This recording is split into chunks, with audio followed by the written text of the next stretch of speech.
so when I was operating with Russ one day, he asked me if I'd like to stay on as an attending, and then he asked me what I might like to do, and I gave him 2 or 3 areas, including patella, that were interests of mine.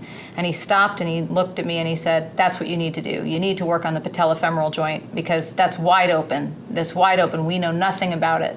And that was sort of the day that he solidified my career. And really, his choices were based in real, very impressive thought process, which is that there wasn't a lot we did for those patients at that point. And we knew something. And actually, he that day called John Fulkerson, who was up at UConn, his friend, and got me a fellowship, which I did 1 day a week during my first year as an attending. I would drive up to UConn and work with John Fulkerson, who at that point was sort of the grandfather or the godfather of patellofemoral problems and instability. And I spent 1 day every week for a year working with him and in his clinic and in his OR and learning about complex patellofemoral problems.